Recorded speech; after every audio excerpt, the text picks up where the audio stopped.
assistente social, já trabalhei em acolhimento de criança e adolescente, mulheres vítimas de situação de rua e de violência também.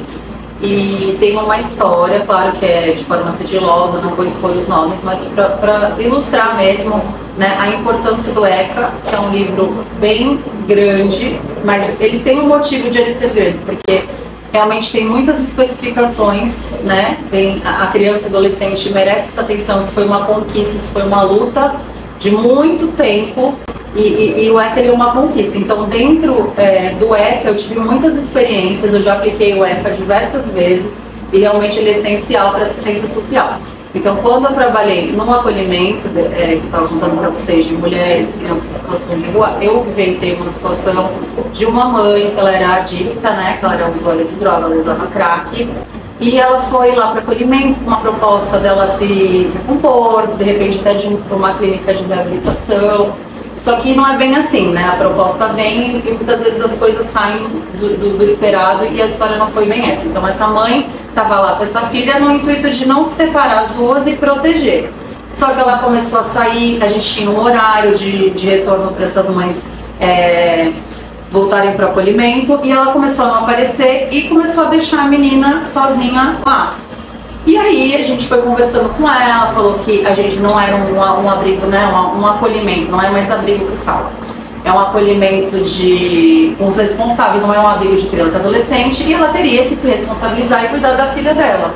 Só que ela começou a sair, deixar a menina sozinha, e teve um dia que ela fugiu, ela agrediu algumas educadoras sociais, ela ameaçou, ela jogou uma bicicleta pelo muro.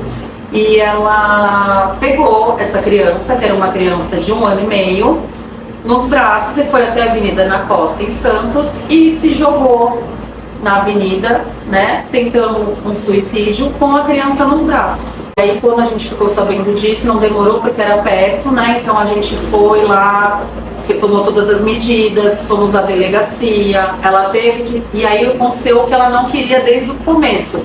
O que a gente teve que fazer? Qual foi a intervenção que foi feita para garantir o direito integral dessa criança de 1 ano e meio? Ela teve que perder a guarda, né? A gente acionou o conselho tutelar e infelizmente a última possibilidade que a gente tem, né, para proteger a criança é separar, porque o objetivo é que a mãe esteja presente, a mãe esteja ali proporcionando acolhimento, só que ela não tinha condição nenhuma, ela estava na fissura da droga, né? Ela não tinha condição nenhuma de cuidar da filha, a gente assinou o conselho tutelar, registramos no BO, acionamos, né, como eu falei para vocês antes, que o conselho tutelar ele é um órgão que ele é para executar, né, a gente como acolhimento, aqui o CI, a gente não tem como fazer isso, mas o conselho pode fazer. Então a mãe perdeu a guarda da filha, infelizmente essa criança foi para um acolhimento específico de criança e adolescente. Ela ficou com trauma porque a gente acompanhou, porque a gente acha que a criança é pequena, às vezes a criança não lembra. Lembra sim, gente, lembra. Ela ficou com trauma, ela não queria interagir com outras crianças, ela precisou passar por atendimento psicológico. Só que, felizmente, essa história teve um final feliz.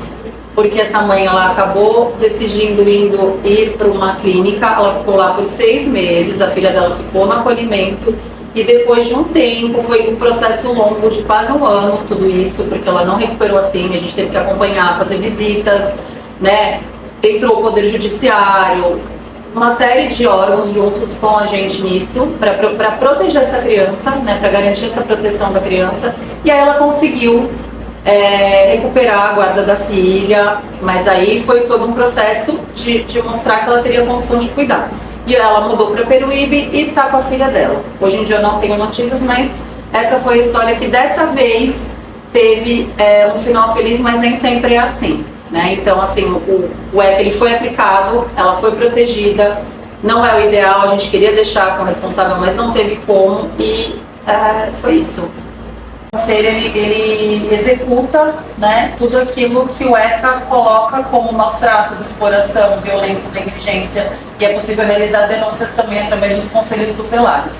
Uma outra coisa que tem a ver também com a aprendizagem é a proibição do trabalho infantil, né, que é o que vocês vivenciam aqui, que é proibido toda criança até 13 anos trabalhar, né, e aí só pode começar a trabalhar a partir dos 14 para ser contratada até os 16. Isso também está está como uma garantia de direito dentro do ECA. Então, assim, é muito amplo. Então, vou falar um pouquinho, trazer um pouquinho da realidade para vocês, porque se a gente for falar, tem muitas coisas mesmo interessantes vocês lerem, mas falar um pouquinho dos conselhos tutelares, né?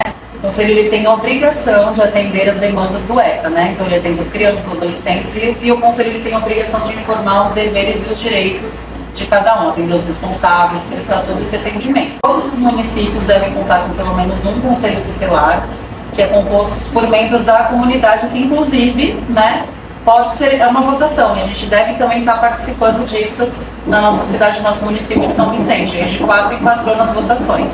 Então, a proteção às crianças e adolescentes é uma responsabilidade da família, da sociedade e do Estado também. Então, deve ser protegido de qualquer tipo de discriminação, violência, negligência, crueldade, opressão, né? Porque a criança e o adolescente tem direito à vida, saúde, mediante a políticas públicas, né? Inclusive esse projeto que vocês estão inseridos aqui, ele faz parte do ECA também, né? Ele segue os princípios do ECA. Então, assim, tem que permitir o nascimento sadio do indivíduo, da criança e do adolescente, harmonioso em condições dignas de existência.